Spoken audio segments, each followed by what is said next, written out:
और चलिए अब बात करते हैं रामपुर और आजमगढ़ में समाजवादी पार्टी का किला ढहाने के बाद सीएम योगी ने जनता का आभार जताया है और इसके साथ ही पीएम मोदी की नीतियों पर एक बार फिर जनता ने मुहर लगा दी है। सीएम योगी ने दावा किया है कि 2024 में बीजेपी यूपी की सभी 80 सीटों पर जीत हासिल करेगी।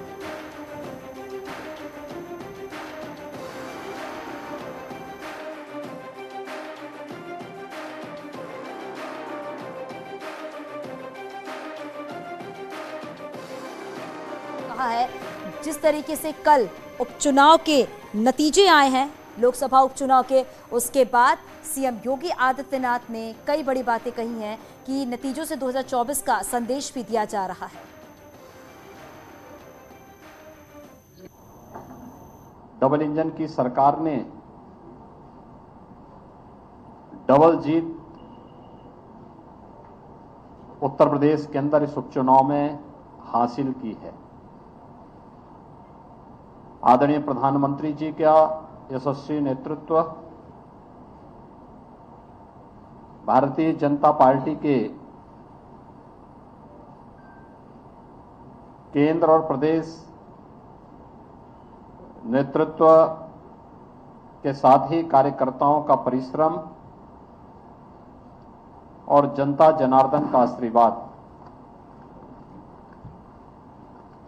ये निरंतर डबल इंजन की सरकार को प्राप्त हुआ है कि 2024 में भारतीय जनता पार्टी उत्तर प्रदेश के अंदर प्रचंड बहुमत के साथ उत्तर प्रदेश के अंदर 80 लोकसभा सीटों में से 80 सीटों की ओर विजयश्री की ओर अग्रसर हो रही है। यह आज की विजय ने यह संदेश बहुत स्पष्ट रूप से सभी के सामने प्रस्तुत किया है।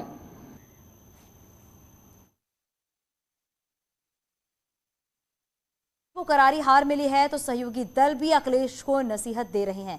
एसबी अध्यक्ष ओम प्रकाश राजभर ने अखिलेश यादव को इन हारों से सबक लेने और एसी के कमरों से बाहर निकलकर जमीन पर उतरने को कहा है। राजभर ने कहा है कि 24 घंटे चुनावी मोड में रहने वाले बीजेपी से मुकाबला करना है तो जनता के बीच रहकर जनता के मुद्दे उठाने होंगे। समाजवादी पार्टी के राष्ट्रीय अध्यक्ष को इस हार से सीख लेनी चाहिए और इसी कमरे से निकल करके धरातल पे चल के संगठन का काम लोगों को लेकर के मिलकर करना चाहिए। और 22 में जिस तरह सीख लिए हैं और उसके बाद भी 22 के बाद बाई इलेक्शन में अंतिम दिन प्रत्याशी का तय करना और चुनाव लड़ाना, जीतने का सपना देखना, ये बहुत बड़ा दिवा स्वप्न है। भारतीय जनता पार्टी हमेशा 24 घंटे चुनावी मूड में रहती है।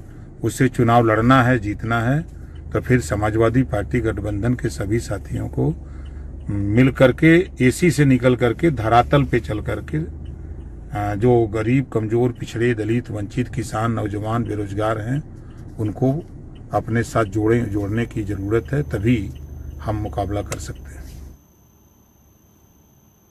असदुद्दीन ओवैसी ने आजमगढ़ और रामपुर चुनाव में समाजवादी पार्टी की हार के बाद उसके ऊपर करारा प्रहार किया है। उन्होंने मुसलमानों से अपील की है कि वो ऐसी पार्टियों को अपना वोट देकर जाया ना करें जो बीजेपी को नहीं हरा सकते। देखिए, रामपुर और आजमगढ़ पार्लियामेंट के जो बाई इलेक्शन के नतीजे आए, उससे एक बात साफ जाहिर होती है कि समाजवादी पार्टी में ना तो काबिलियत है ना अहलियत है बीजेपी को शिकस्त देने के लिए।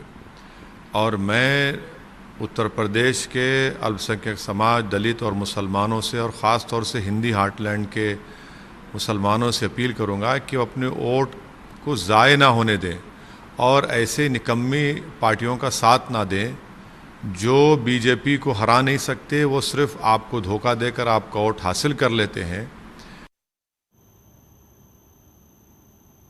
आजमगढ़ और रामपुर में एसपी की हार पर शिवपाल यादव ने कहा कि हार की वजह क्या है ये सब जानते हैं। वैसे तो देखिए, जो जनता ने जनादेश दिया है तो उसको सबको स्वीकार करना चाहिए। अब स्वीकार करें सब लोग। कहाँ रह गई, जैसे कि आजमगढ़ और रामपुर जैसे आप सब स्वीकार कर लो, सब स्वीकार कर लेंगे, सबको पता है। चलिए ठीक। आपके अनुभव का भी फायदा नहीं उठाया गया, आपको भी नहीं बुलाया गया, अखिलेश भी नहीं पहुंचे क्या, इसलिए से हारे क्या चुनाव? इस पर मुझे कोई कमेंट नहीं करना, किसी पे नहीं करना है। अब देख ही रहे थे, हम तो शांत थे चुनाव। आजमगढ़ में जब सपा की सारी सीटें की विधानसभा में इस बार बिल्कुल कहीं ना कहीं ऐसा मान रहे थे कि मायावती की वजह से भी ऐसा हुआ। अब ये सब देख रहे हैं, सब देख रहे हैं, तो अपने अपने स्वीकार करो। अब नतीजा बहुत कम वोटों से आया है, आरोप है कि कहीं ना कहीं गड़बड़ की संभावना है। आप सबको पता। और अब सवाल ये उठता है कि क्या समाजवादी पार्टी और अखिलेश यादव को पहले से ही हार की आशंका थी, क्योंकि अखिलेश यादव ने इस चुनाव से किनारा कर लिया था, वो प्रचार तक करने के लिए नहीं गए थे।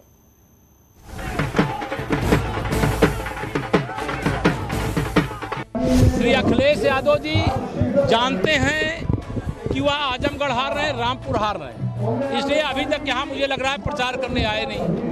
तो क्या अखिलेश यादव को पहले से पता था कि उपचुनाव में दोनों सीटें हाथ से फिसलने वाली हैं? क्योंकि बात रामपुर लोकसभा सीट की हो या फिर आजमगढ़ लोकसभा सीट की, दोनों ही सीटों को लेकर अखिलेश यादव कभी उत्साहित दिखे ही नहीं। पहले प्रत्याशी के ऐलान में देरी, फिर चुनाव प्रचार से दूरी। अगर देखा जाए तो उपचुनाव के ऐलान के बाद से ही अखिलेश यादव ने कोई रुचि नहीं दिखाई। रामपुर सीट पर प्रत्याशी का ऐलान तक अखिलेश यादव ने नहीं किया। रामपुर सीट पर प्रत्याशी का ऐलान आजम खान ने किया। हमारे एक बहुत अजीज साथी, लंबा सियासी तजुर्बा और इखलास से भरपूर शख्सियत का नाम है आजमगढ़ सीट पर प्रत्याशी का ऐलान तो अखिलेश यादव ने जरूर किया, लेकिन 6 जून यानी कि नामांकन के तारीख के आखिरी दिन और फिर चुनाव प्रचार से दूरी बना ली। गठबंधन के साथी पहुंचे, अखिलेश नहीं।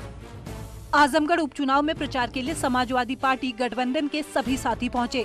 जयंत चौधरी प्रचार करने पहुंचे, ओम प्रकाश राजभर चुनाव के शुरुआत में जमे रहे, आजम खां भी प्रचार के लिए पहुंचे, लेकिन अखिलेश यादव न आजमगढ़ गए और न ही रामपुर, वो भी तब जब बीजेपी लगातार सवाल उठाती रही। श्री अखिलेश यादव जी जानते हैं कि वह आजमगढ़ हार रहे हैं, रामपुर हार रहे हैं, इसलिए अभी तक यहाँ मुझे लग रहा है प्रचार करने आए नहीं। जाहिर है कि समाजवादी पार्टी और अखिलेश यादव को शायद पहले ही पता चल गया था कि दोनों ही सीटें उनके हाथ से फिसलने वाली हैं। Bureau report, news 18। आजमगढ़ और रामपुर में एसपी की हार पर मुस्लिम स्कॉलर अंसार रजा ने ट्वीट करके अखिलेश यादव पर निशाना साधा है और अंसार रजा ने लिखा है, आजमगढ़ और रामपुर उपचुनाव में सपा नहीं अखिलेश यादव का अहंकार चूर चूर हुआ है। तो अंसार रजा जो कि मुस्लिम स्कॉलर हैं और अखिलेश यादव पर तंज कसा है, ट्वीट करके क्या लिखा ये भी हमने आपको बताया।